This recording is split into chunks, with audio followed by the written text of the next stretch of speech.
마태복음 1장 18절로 25절 말씀을 한 절씩 교독을 하겠습니다. 예수 그리스도의 나심은 이러하니라. 그의 어머니 마리아가 요셉과 약혼하고 동거하기 전에 성령으로 잉태된 것이 나타났더니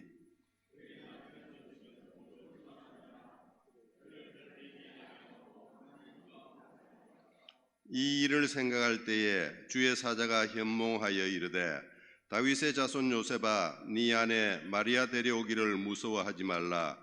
그에게 잉태된 자는 성령으로 된 것이라.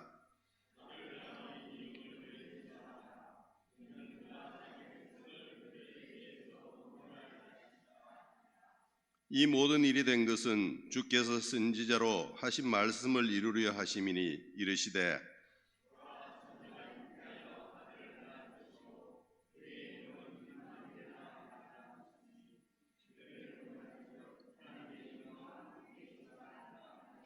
요셉이 잠에서 깨어 일어나 주의 사자의 분부대로 행하여 그의 아내를 데려왔으나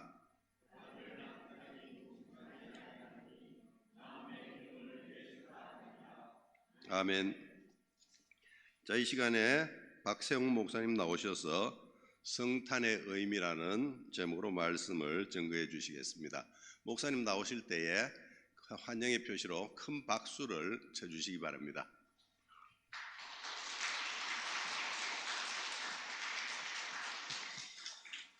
주 안에서 여러분들을 만나 뵙게 돼서 너무 감사하고요. 그러면서 이렇게 격하게 박수로 이렇게 환영해 주셔서 너무 감사합니다. 제가 이제 설교를 이렇게 하다 보면 부탁드리고 싶은 게 성경을 좀 읽어달라고, 봉독해달라고 부탁드릴 때가 있습니다. 그때 성경만 잘 읽어주시면 그 어떤 박수보다도 감사한 거니까 그렇게 좀 도와주시면 감사하겠습니다. 잠깐 기도드리겠습니다. 하나님, 은혜를 감사합니다. 이렇게 귀한 구미 신일교회 하나님 강단을 허락해 주시고 하나님 앞에 함께 예배하며 말씀을 나눌 수 있는 기회를 주셔서 감사합니다. 주님, 이 부족한 종은 십자가 뒤에 감춰 주시며 오직 주님의 말씀의 능력만 나타나게 하시고 그 말씀 앞에 온 성도들이 마음을 열고 순종하며 나아가는 귀한 은혜가 있게 하옵소서. 하나님께서 이곳에 구미 신일교회를 세우신 이유가 있는 줄 압니다. 구미를 복음화시키고 이 땅 가운데 하나님의 능력과 은혜를 드러내는 귀한 삶을 살아갈 수 있도록 은혜를 베풀어 주옵소서. 하나님 함께 하심을 믿고 감사드리며 예수님의 이름으로 기도합니다. 아멘. 오늘은 성탄의 의미라는 제목으로 말씀을 나눌 때 크게 중요한 두 가지 포인트가 있습니다.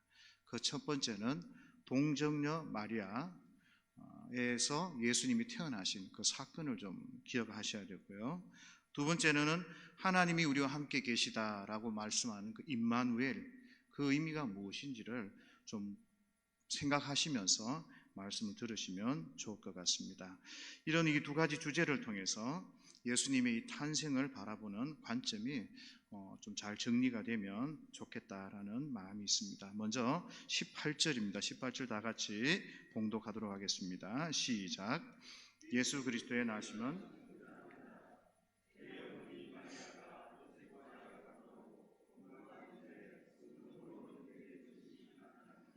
아멘. 예수님의 태어나심을 지금 설명하고 있는데요. 주목할 것이 있죠. 그게 뭔가 하면 마리아가 처녀인데 임신을 했다고 합니다. 곰곰이 생각해 보면 처녀가 임신하는 것은 너무나 당연한 일입니다. 이상한 일은 오히려 아브라함의 아내 사레처럼 경수가 끊어졌는데 임신을 한다면 그건 정말 기적이죠. 그런데도 오늘 이 처녀가 임신했다는 이 사실이 좀 주목하고 해야 될 것은 뭔가 하면 마리아가 다른 그 어떤 남자들을 만나지도 않았는데 임신했다는 거죠. 우리의 상상, 우리의 이성 이런 것들을 뛰어넘어서 처녀가 혼자 임신했다라고 이야기를 하는 겁니다. 성경은 오늘 마리아가 약혼을 하고 나서 동거하기 전에 임신했다라고 우리에게 알려줍니다. 지금 요셉과 이게 약혼을 했다고 하는데요. 이 약혼이라는 것은 흔히 지금 우리가 생각하는 약혼과는 거리가 좀 있습니다. 이스라엘에서 정혼을 했다 그러죠. 약혼을 하면 그것은 법적인 부부관계를 이야기를 합니다.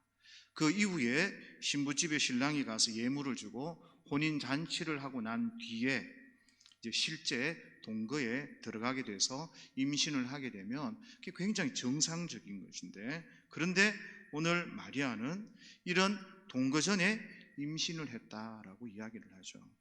우리가 생각하기에 우리가 가진 그 지식으로는 당연히 이 마리아가 불륜을 저질렀겠구나, 요셉이 아닌 자기 남편이 아닌 사람과 관계를 맺었다고 하면 문제가 있는 거죠.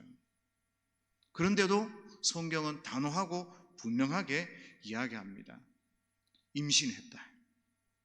그런데 임신을 어떻게 했느냐라고 이야기하는 것이 바로 성령에 의해서 임신이 되었다라고 우리에게 알려줍니다. 그러니까 마리아의 임신은 하나님의 역사하심이다라고 분명히 저와 여러분들에게 이야기를 하는 것이죠. 여러분, 그 생물책, 과거의 생물책에 보면 유성생식과 무성생식이라는 용어가 나옵니다.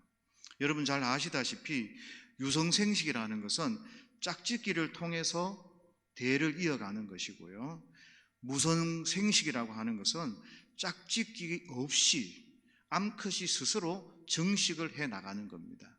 이런 일들은 하등 동물에게서 나타나요. 아메바 같은 단세포 동물 가운데서 생물에서 이제 나타나는데, 배우기를, 저와 여러분들이 배우기를 새나 호유류 같은 것에는 이런 현상이 없다라고 과거에 배웠습니다. 그런데 놀라운 것이요, 책에서 배운 일이 없고 이런 일이 일어날 수 없다고 한 일이 현재 일어났다는 거예요. 그 샌디에고 동물원에요, 캘리포니아 콘도르라는 그 독수리가 있어요. 이게 암컷만 있었는데 갑자기 새끼가 태어난 거예요. 상식이 깨어진 거죠.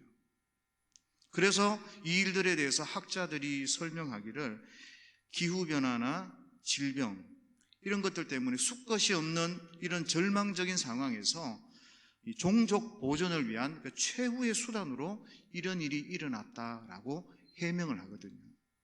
그런데 제가 듣기에는 이런 말이 이렇게 들리더라고요.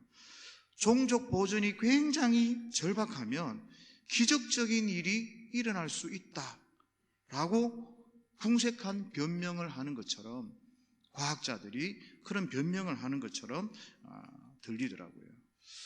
만약에 이 새의 절박함, 종족 보존을 위한 이 새의 절박함이 우리가 가지고 있던 상식과 과학을 깨뜨린다, 유성생식을 짝짓기를 통해서 번식을 해야 되는데 혼자 암컷에서 번식이 됐다, 이런 상황을 두고 이런 생각이 제 문득 들더라고요. 만약에 하나님이 세상을 너무나 사랑하셔서요, 처녀의 몸에서 예수님을 태어나게 하셨다, 그러면 그게 큰 무리가 될까? 그 이야기가. 또 확률적으로도요, 온 인류 중에서 이 동전러 탄생이라는 것은 한 번도 일어난 적이 없습니다, 세상에서. 그런데 이 긴 세월 동안 한 번쯤 이런 일이 일어나는 것도 가능하지 않을까? 이런 생각이 문득 드는 거죠. 혹시 여러분들은 처녀가 아이를 낳는 것, 동정녀 탄생 이런 것들에 대해서 어떻게 생각하시는지 잘 모르겠습니다. 적어도요, 크리스찬은 이런 과학적 추론, 가능성, 확률 이런 것들이 그럴듯해서 믿는 게 아니라는 걸 좀 기억하시면 좋을 것 같아요. 신앙인은요, 하나님의 말씀을 근거로 해서 말씀에 그렇게 기록이 되었기 때문에 하나님을 신뢰하고 그 사실을 믿는 것입니다. 그래서 우리는 이 하나님의 말씀과 세상의 과학자들이 하는 이런 이야기를 두고 어떤 태도를 가지고 신앙생활을 하고 믿음 생활을 할 것인지 우리가 결정을 좀 해야 되죠. 사람들은요, 새가 무성생식한 것, 절망적인 가운데서 너무 절박하니까 대를 잇기 위해서 이렇게 일어날 수밖에 없는 경우다라고 이야기를 합니다. 그죠? 그런데 성경에 기록된 이 동정녀 탄생에 대해서는 과학이 아니야. 세상에 그런 일이 어떻게 있을 수 있어? 동정녀 탄생은 믿지를 못하는 거죠. 결국에 자기가 편리한 대로, 자기가 유리한 대로 기준을 달리하면서 자기들의 잣대를 가지고 믿을 것인지 믿지 않을 것인지, 찬성할 것인지 찬성하지 않을 것인지 이런 것들을 결정하더라고요. 우리가 이런 세상에 살고 있습니다. 과거에는 이 무성생식이 일어나지 못할 것이다 했는데 무성생식이 일어나지 못할 것이다 했는데 그 일이 일어나 버린 거죠. 이런 세상 가운데서 저와 여러분들이 어떤 태도와 자세를 가지고 신앙생활을 해야 할 것인지 선택을 해야 한다는 것, 그걸 좀 기억하시면 좋을 것 같아요. 예를 들면 이런 거죠. 우리가 살다 보면 고난이 옵니다. 겪고 싶지 않은 그런 일들이 우리에게 찾아옵니다. 그때 어떤 이는 이렇게 이야기하겠죠. 나는 왜 이렇게 재수가 없어? 왜 나는 하는 일마다 이 모양이고 나는 왜 이렇게 하는 일마다 막히지? 그렇게 원망하면서 살아갈 수 있죠. 이분은 원망의 잣대가 있는 거예요. 어떤 분은 고난이 오고 힘이 들고 원치 않는 일이 있을 때에도 이것이 나를 더 강하게 하고 이것이 나를 더 거룩하게 하고 하나님을 찾게 하는구나 라고 그렇게 해석할 수도 있어요. 하나님 편에서 본 그런 기준과 잣대를 가지고 보는 거죠. 또 어떤 분들은 나의 이 아픔이 남의 아픔을 이해하는데 훨씬 더 도움이 되고 내가 다른 사람들을 도와줄 수 있겠구나 라고 은혜의 잣대, 배움의 잣대 이런 것들을 가지고 해석을 하게 되는 것입니다. 우리가 어떤 잣대, 어떤 기준을 가지고 세상을 바라보고 내 삶을 해석하는가 굉장히 중요하죠. 그래서 저와 여러분들은 그 어떤 것보다 성경적인 잣대, 성경적인 기준을 가지고 우리가 접근하고 살아야 하는 거죠. 동정녀 탄생에 대해서 많은 사람들이 이야기를 합니다. 불가능해. 그런 일은 있을 수 없어. 그러나 성경은 이야기합니다. 하나님께서 동정녀 마리아의 몸에서 예수님이 탄생하셨다. 세상의 과학도 중요하고 철학도 중요합니다. 그런데 성경은 위대하다는 거예요. 성경은 생명을 준다는 겁니다. 성경은 하나님을 만나게 하고 하나님을 깨닫게 하고 우주의 주인이 누구인지 근원이 무엇인지를 알게 하는 것입니다. 그래서 우리는 그 어떤 것이 아니라 하나님의 말씀으로부터 시작하여 신앙하고 하나님의 말씀 앞에 나아가는 거죠.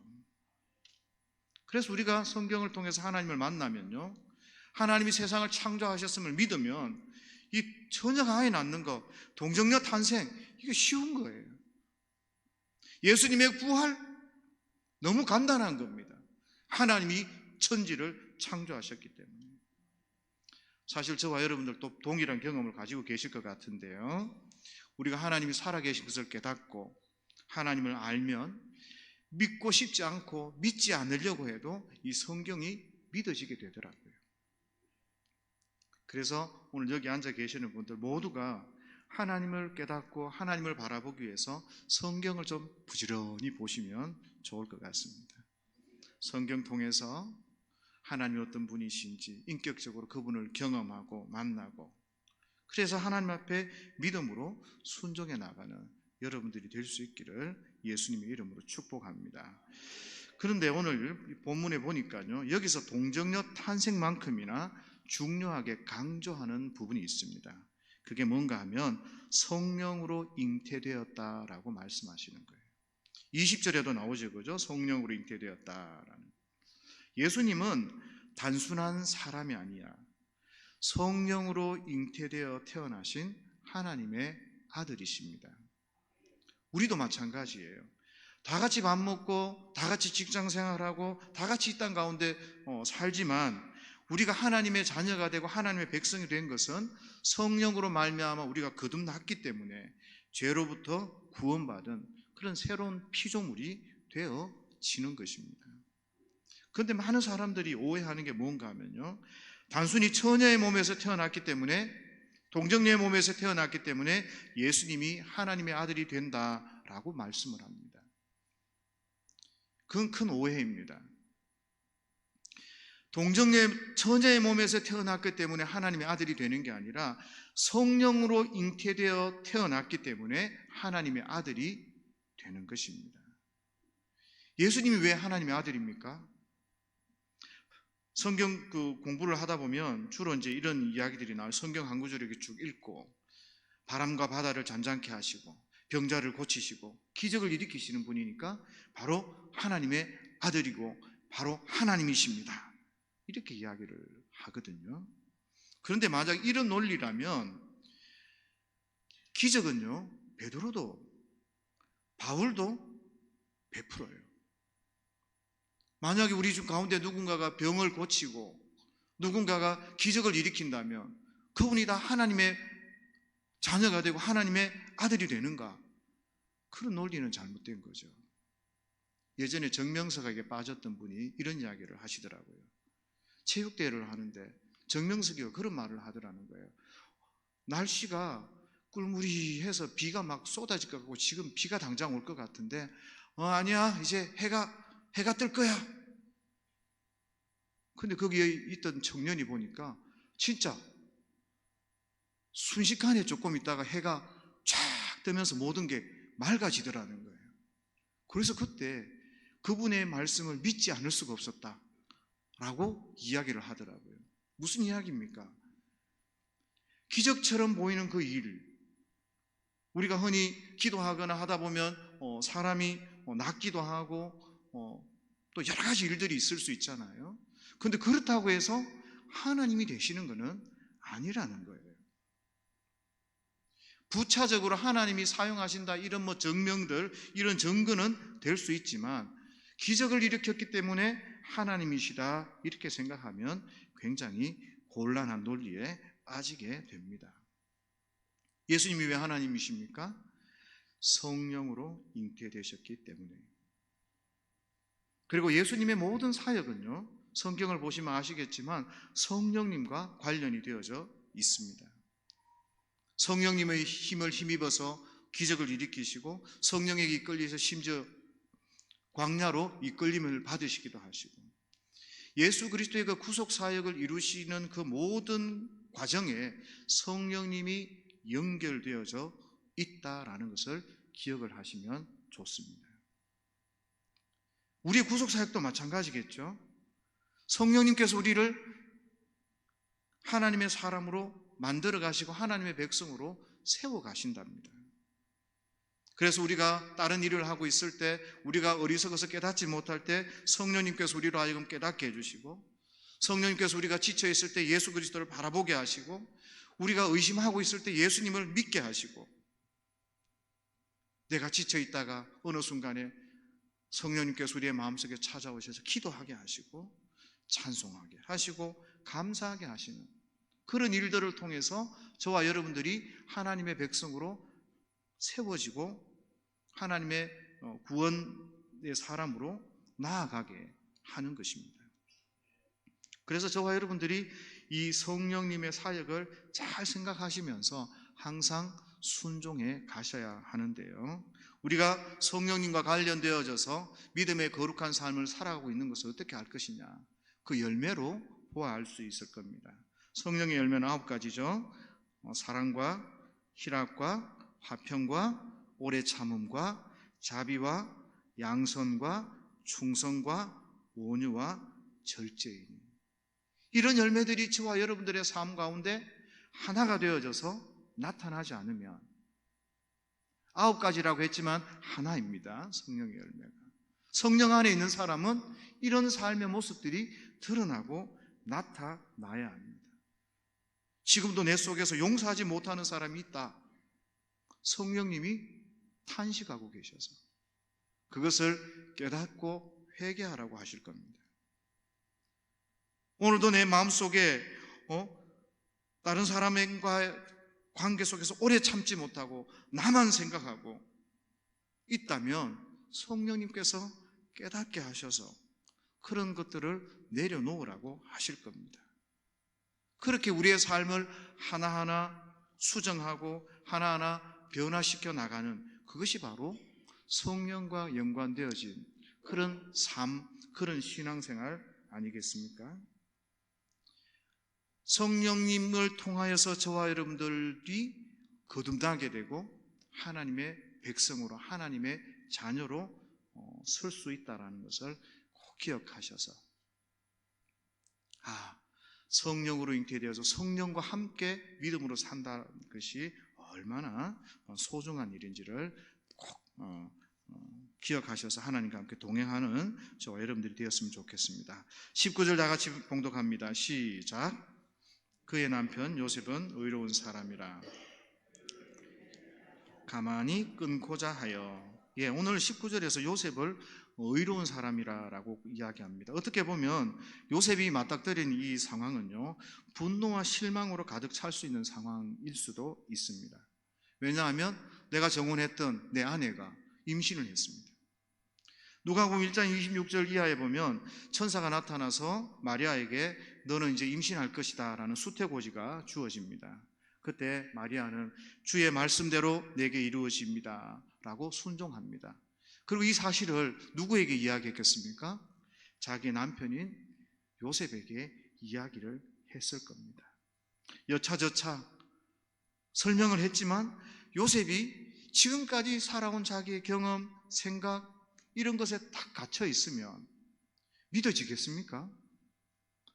임신을 해놓고 와서 나에게 이건 내가 임신한 게 아니고 성령님께서 나를 임신시킨 것이고 나로 하여금 이렇게 임신이 되게 돼 있어. 요셉이 그것을 이해하겠냐는, 이해가 잘 안 되니까 함부로 판단하고 말하고, 아니 제사장한테 한번 가보자, 율법의 잣대를 가지고 이것이 진짜 이런 일이 있을 수 있는지, 부정한 여인은 아닌지 그렇게 고민하고 그렇게 따져볼 수 있었을 겁니다. 그런데 오늘 요셉이 어떻게 하죠? 드러내지 않고 끊으려 했다라고 이야기합니다. 이게 무슨 의미입니까? 요셉이요, 정확하게 다 이해한 것 같지는 않아요. 그러나 마리아의 설명, 이것을 어느 정도 이해하고 있었던 것으로 보이는 겁니다. 이 말은 끊으려 한다라는 게 하나님의 그 역사 가운데서 나는 필요 없어, 나는 안 가, 불순종하기 위한 것이 아니라 자기는 부족하고 못 배우고 자격이 없는 그저 목수일 뿐인데 내가 그 큰 마리아의 말, 네 말이 맞다면 그 큰 하나님의 일에 나 같은 사람이 도움이 되겠어? 방해가 될 것 같다는 거죠. 그래서 끊으려 했다라고 우리가 볼 수 있습니다. 그래서 성경에서 이렇게 끊으려고 하는 사람, 이 요셉을 향해서 의롭다고 하는 거죠. 만약에 불순종하기를 원했다면 그건 불순종이라고 이야기를 했을 겁니다. 우리는 이런 감정을요, 경외라고 부를 수 있습니다. 사랑하지만 두려운 거예요. 친밀하지만 함부로 뭔가 할 수 없어요. 나에게도 힘도 있고 능력도 있고 지식도 있지만 그러나 나는 너무 부족해서 방해가 될 것 같고 오히려 득이 되지 못할 것 같은 그런 겸손을 겸비하는 거죠. 저는 이 본문을 읽으면서 성도님들이 이런 태도, 하나님 앞에 이런 자세가 정말 필요하다고 생각을 합니다. 제가 처음 하나님을 믿고 그렇게 살았을 때는 이 강대상에 한번 올라오는 것조차도 겁이 났거든요. 두려웠고, 하나님의 말씀이 전해지는 곳인데 내가 저기에 어떻게 함부로 올라갈 수 있어? 청소를 하러 올라가는 것도 마음이 힘들었어요. 그런데 어느 순간에 제 초심을 잃은 것 같아요. 올라와서 전구도 막 갈고, 이런 데 밟고 올라가서 전구도 갈고, 하나님 앞에서 정말 함부로 하는,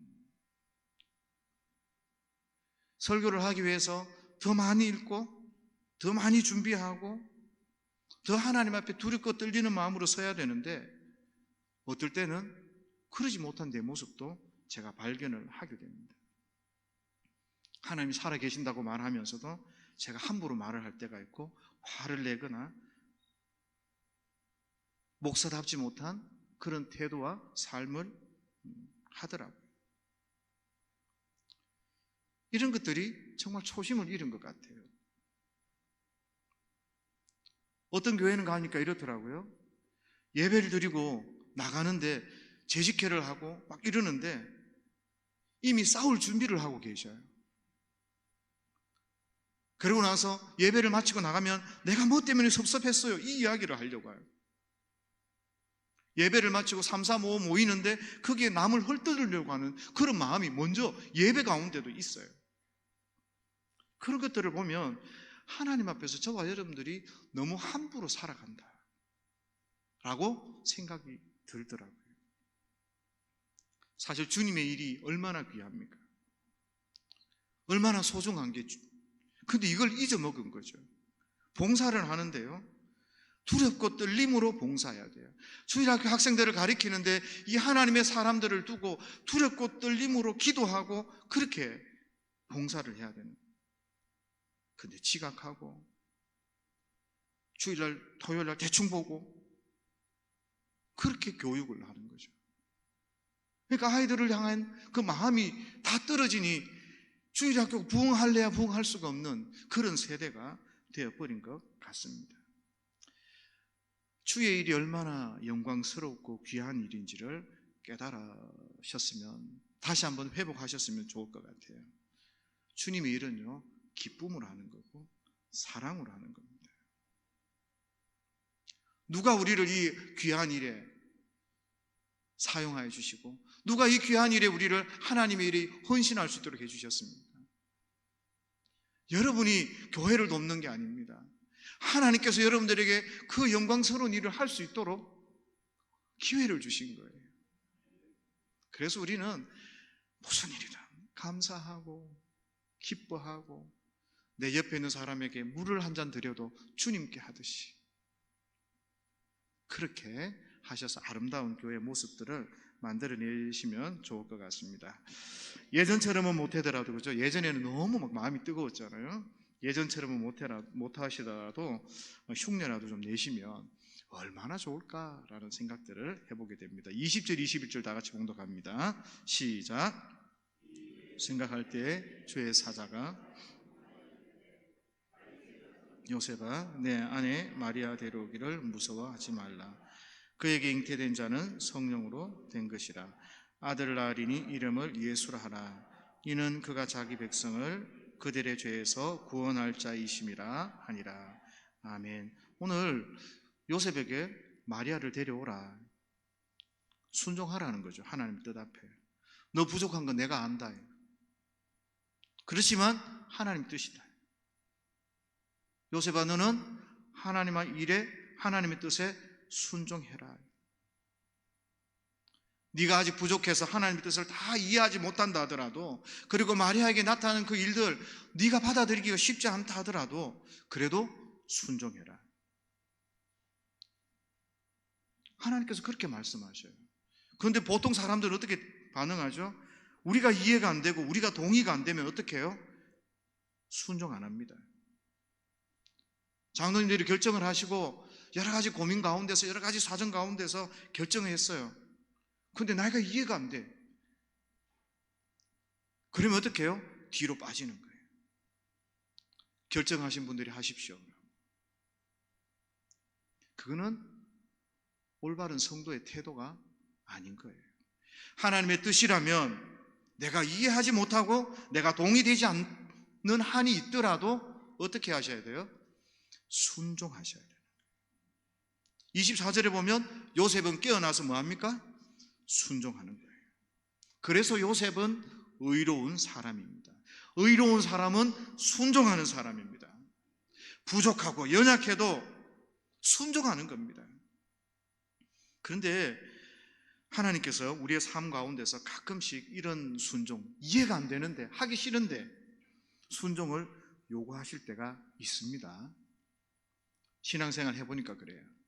그런데 그때 꼭 순종하십시오. 제가 이제 헌금에 대해서 이제 우리 성도들에게 이야기할 때 저희 교회는 믿음의 11조를 냅니다. 믿음의 11조. 믿음의 11조는 복음과 율법과의 관계를 전체적으로 이해하고 난 뒤에 이제 쓰는 용어입니다. 그래서 그런 내용을 잠깐 여러분한테 설명을 해드리면 이런 거죠. 이제 헌금의 문제입니다. 헌금. 가만히 생각을 좀 해보십시오. 어느 부모가 자식이 굶어가면서 어머니 용돈 드리고 아버지 용돈 드리며 그거 좋아하실 부모가 과연 몇 명이나 되겠어요? 그래서 성도에게 저 그렇게 이야기하거든요. 힘이 들면 11조 꼭 맞춰서 하겠다고 그렇게 하지 마시라고. 적어도 괜찮고 헌금 쉬어도 괜찮고 헌금 안 하셔도 됩니다. 하나님이 여러분들 굶어가면서 그렇게 헌금하는 거 그렇게 기뻐하지 않으니까 여러분들 필요한 만큼 쓰시고 하십시오.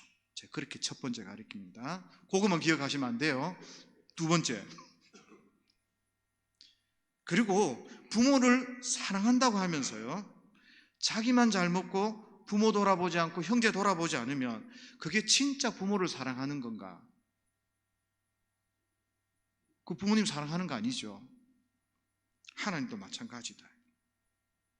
지금은 가난해서 자식을 키우고 한다고 헌금을 하고 이렇게 하는 게 힘이 들고 어렵다면, 그런데 형편이 하나님이 피어지게 하셔서 형편이 좀 나아지게 하셨는데 그런데도 여전히 11조만 하겠다, 형제와 교회를 돌아보지 않고 부모를 돌아보지 않는다면 그거 역시 믿음 없는 일이고 하나님을 사랑하는 게 아니다.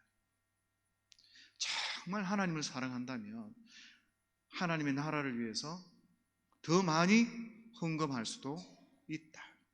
그때 하나님께서 여러분의 삶 가운데, 가정 가운데 부어주시면 1억을 주시면 5천만 원 헌금할 때도 있고 10억을 주시면 5억을, 아니 10억 전체를 헌금하는 일도 있어야 된다. 그게 바로 믿음이고 그게 바로 사랑이다 라고 제가 가르칩니다. 그러면서 헌금을 하실 때는 사랑하는 만큼, 적을 때는 적게, 많을 때는 많이, 그렇게 믿음으로 하나님 앞에 드리십시오. 그렇게 이제 제가 가르치거든요. 그러니까 저는 11조를 폐지하고 10에 10조를 해야 된다라고 그렇게 주장하는 사람이 접니다. 그래서 저는 이제 꿈이 이런 거예요. 나중에라도 내가 다 하나님 앞에 좀 드리면서 그렇게 살면 얼마나 좋을까, 이런 생각도 해보는데 그거 잘 안 될 것 같아요. 그렇지만 어떻게 해요? 우리의 마음이 정말 하나님을 사랑하면서 예물을 드릴 수 있어야 되는데, 그런데 예외 한 가지를 둡니다. 그 예외가 뭔가 하면 오늘 같은 거죠. 정말 가끔씩인데 강력한 하나님의 그 감동이 있고 도전이 있을 수 있어요. 나는 지금 먹고 살 것도 없는데 하나님 자꾸 하라 그럴 때가 있어요. 저 사람 자꾸 도와주라 그럴 때가 있어요. 저 사람을 위해서 기도하라고 할 때가 있어요. 난 미워 죽겠는데. 그럴 때는 어떻게 해야 돼요? 무조건 순종해라. 무조건 앞뒤 보지 말고 하나님 앞에 순종해라. 제가 그렇게 성도들에게 가르칩니다. 왜냐하면 하나님 그렇게 하실 때는 특별한 하나님의 뜻이 있으시더라고요. 그런데 그 하나님의 특별한 뜻이 있는데 성도가 순종하지 않으면 그 어떻게 되겠습니까? 내가 아니라 다른 사람을 통해서, 내가 아니라 저 돌들을 통해서 하나님을 찬양하게 하시고 하나님이 일하시지 않겠습니까? 그래서 요셉과 같이 이해가 되지 않고 부족하고 해도 하나님 앞에 순종해야 될 때는 반드시 순종하시기를 주의 이름으로 축복합니다. 그리고 21절에 보면 예수님이 하시는 일, 예수님이 오신 목적에 대해서 설명을 하고 있습니다. 자기 백성을 죄에서 구원하시는 분이 바로 예수님입니다. 1차적으로 이 의미가 어떤 의미인가 하면 앞에 보면 족보 이야기가 나와요. 그죠? 이 족보 이야기가 나오면서 바벨론의 포로로 이스라엘 백성들이 끌려갑니다. 그러고 나서 나라가 없어요. 주권을 잃어버립니다. 그래서 사람들이 이 포로에서 돌아왔지만 여전히 나라가 없어요. 그래서 이 나라 없는 민족이 어떻게 나라를 회복하는가, 메시아를 기대하고 소망하고 있었습니다. 그래서 사람들이 오실 그이니까 라고 예수님을 향해서 끊임없이 묻고 있는 거죠. 그때 예수님이 이런 이야기를 하시는 거예요. 나는 너희를 로마에서부터 구원할 그런 메시아가 아니다. 자기 백성을 어디에서요? 죄에서 구원하고 죄에서 회복시키는 그 일을 할 것이다 라고 선언하고 계시는 겁니다. 다른 말로 하면 예수님이 하시는 이 사역은 이 이스라엘 백성들을 하나님께로 돌아오게 하는 그 사역을 하신다는 거예요. 로마로부터 구원하는, 로마로부터 독립하는 그 일을 하는 게 아니라. 바벨론에 왜 포로로 끌려가게 됩니까? 그들이 죄를 지었거든요. 어떤 죄를 지었는가 하면 하나님 앞에 우상 숭배를 하고 불순종을 하고 공의를 행치 않고 불의 가운데 살았어요. 그래서 하나님께서 바벨론에 팔아버리고 나라를 잃어버리게 하신 거죠. 그런데 이제 나라를 회복시키는 그 일이 아니라 예수 그리스도를 통해서 하나님께로 돌아와서 하나님께 순종하는 그런 사역, 그런 백성으로 만드시겠다라고 우리에게 이야기를 합니다. 그럼 우리는 어떤가요? 하나님 우리를 예수님을 믿게 하셨을 때 우리의 죄에서 구원하시는 분이다. 그 말은 우리에게 권력을 주고 우리가 부자가 되고 우리가 잘 되게 하고 세상 가운데서 막 힘쓰는 그런 백성으로 우리를 세우기 위한 것이 아니라 하나님께로 돌아오게 하는, 하나님의 백성이 되게 하는 그 일들을 예수님이 하신다는, 그게 1차적인 거라는 거예요. 우상숭배에서 떠나가게 하시고 불순종에서 떠나가게 하시고 하나님을 바라보며 하나님을 사랑하게 하는 그런 백성으로 저와 여러분들을 만들어 가시겠다는 겁니다. 때로는 하나님께서 우리에게 권력도 주고 부도 주고 돈도 주세요. 명예도 주세요. 그런데 사람들이 어떻게 해요? 이 하나님의 예수님의 사역을 제대로 이해하지 못하니까 그것이 목적이구나 이 생각을 하는 거죠. 굉장히 위험한 겁니다. 특별히 하나님께서 저와 여러분들이 그런 것들을 허락하시면요 굉장히 잘 다루셔야 됩니다. 돈 때문에 교만해지고요 망하는 사람, 신앙을 잃는 사람 한두 사람이 아닙니다. 직분은 가지고 있지만 이미 하나님을 떠난, 돈 때문에 하나님을 떠나고 권력 때문에 하나님을 떠나고 하나님을 경외하지 않는 문제 아닙니까? 우리 예수님은 우리로 하여금 하나님과의 관계를 새롭게 하기 위한 그 사역을 위해서 오셨다라는 것을 꼭 좀 기억을 하시면 좋을 것 같습니다. 22절, 23절입니다. 다 같이 시작.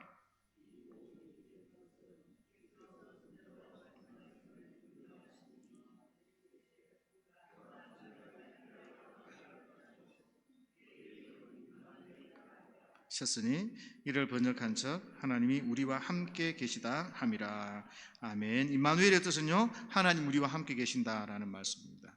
그런데 이 임마누엘이라는 이 말씀이 나온 이 선지자의 말씀을 오늘 이루려고 한다라고 이야기를 하시는데요, 이 선지자의 말씀이 이사야서 7장 14절에 나오는 내용입니다. 이때 때가 어떤 때인가 하면 아하스 임금 때인데요, 이 아하스 임금이 어떤 일을 당하는가 하면 연합군이 이제 유다를 치려고 하고 있어요. 처음에는 잘 치지 못하는데 더 강력한 연합군을 형성해서 공격해 내려오려고 할 때 이 아하스가 마음속에 어떤 마음이 있는가 하면 아수르에 내가 요청을 해서 도움을 받아야 되겠다라는 마음이 있었습니다. 그런데 하나님께서 이사야를 이 아하스에게 보냅니다. 신경 쓰지 마라. 지금 적군들이 너 남유다를 침공하려고 하지만 하나님께서 썩은 부재깽이처럼 그렇게 만들어 버릴 테니까 걱정하지 마라. 걱정하지 마라. 주님이 그런 말씀을 하셔요. 그런데 이 아하스는 마음속에 누구를 생각하고 있어요? 아수르를 생각하고 있는 거예요. 하나님 저 돈 없고 지금 배가 고파 죽겠는데 하나님 걱정하지 말라고 한들 누가 돈을 갖다 줍니까? 하나님, 제가 하나님보다 저기 지금 저 고모부 계시는데 저 고모부가 돈이 있다고 하니까 저기 가서 돈 빌리는 게 더 빠를 것 같아요. 이런 생각들을 마음속에 하는 거죠. 그래서 하나님께서 이사야를 통해서 징조를 구해라. 네가 무슨 징조를 구하든 내가 그 징조를 주겠다. 그때 아하스는요, 저는 징조가 필요 없습니다. 하나님 뜻대로 될 것입니다. 이렇게 겸손한 것처럼 이야기를 하는데 실제로는 불신앙인 거예요. 그러면 하나님께서 이사야를 통해서 다시 이야기를 해요. 네가 징조를 구하지 않으니까 내가 그러면 징조를 주겠다. 그렇게 말씀하시면서 오늘 말씀을 하시는 거죠. 처녀가 잉타의 아들을 낳을 것이니 그의 이름을 임마누엘이라 하라. 생각을 해보십시오. 하나님이 지켜주겠다고 하는데 아하스가 거절하고 있습니다. 그런데 왜 하나님께서는 임마누엘로 오시는가? 왜 징조를 주고 계시는가라는 거예요. 그것은요, 심판하기 위한 거예요.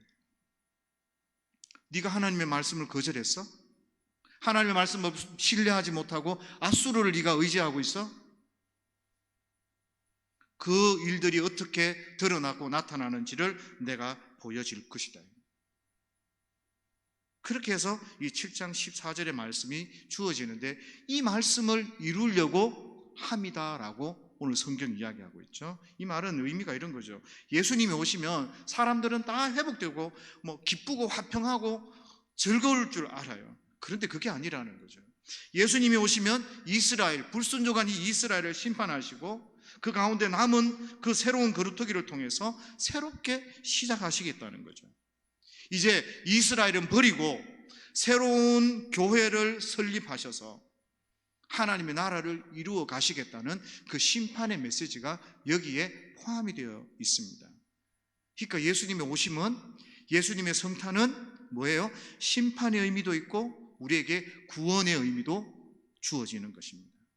그래서 크리스마스를 기억하시면서 이 크리스마스 가운데서 불순종하는 사람에게는 심판의 의미가 강하고, 순종하고 하나님을 높이는 사람에게는 기쁨이 되는 것이 바로 이 크리스마스라는 거죠. 그래서 저와 여러분들은 하나님 앞에 믿음의 거룩한 삶을 위해 살아가야 됩니다. 자, 24절, 25절입니다. 다 왔습니다. 시작.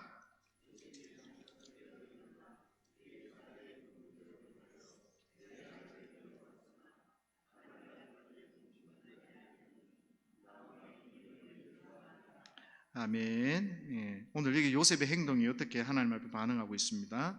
하나님 남편의 역할도 하고 양부, 아버지의 역할도 하라고 하십니다. 그런데 예수님은 어떤 분입니까? 왕이 되실 분이에요. 왕이 있는데, 지금 남의 나라에서 식민지 생활을 하고 있는데 새로운 왕을 주시겠다고. 이게 굉장히 부담스러운 일이잖아요. 이제 우리 이스라엘 왕이 오셨으니까 모든 것을 정복하시겠다? 아니거든요. 두렵고 힘들고 고난의 길입니다. 위험한 일입니다. 그럼에도 요셉은 희생하고 순종하고 그 믿음의 길을 걸어가야 되는 거죠. 왜요? 하나님의 뜻을 이루기 위해서. 요셉에게 요구되는 것은 자기의 역할이라는 게 있어요.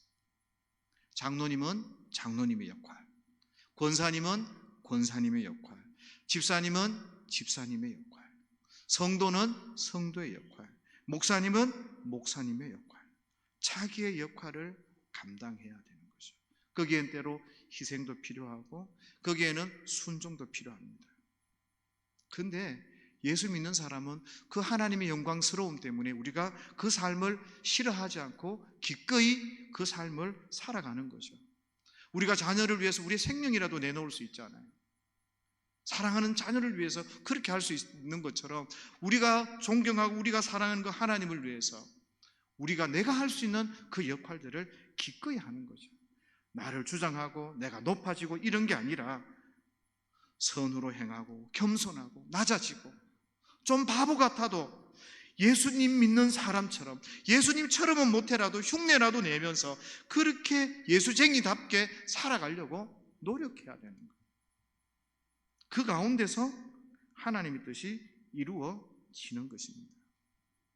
요셉처럼요, 하나님 말씀 앞에 순종할 때, 나에게 주어진 역할을 감당할 때 하나님의 뜻이 드러나는 거죠. 주님이 오셨을 때 그 요셉이 순종하며 믿음으로 나아갔을 때 온 인류가 구원되고 기쁨의 좋은 소식이 있었던 것처럼 같은 원리로 내가 하나님 앞에 내 역할을 감당하고 내가 순종하며 나아갈 때 내 가정이 살아나고 우리 교회가 살아나고 그렇게 하나님 앞에 영광 돌리는 그 일들이 있지 않겠습니까? 그게 바로 예수 믿는 사람들의 삶의 모습이라는 것을 기억하시면서 오늘 저와 여러분들에게 성탄의 이 기쁨, 이 성탄의 날에 하나님이 오신 이유들을 다시 한번 고민하고 기억하시면서 하나님 앞에 믿음으로 순종해 나가는 저와 여러분들이 될 수 있기를 예수님의 이름으로 축복합니다.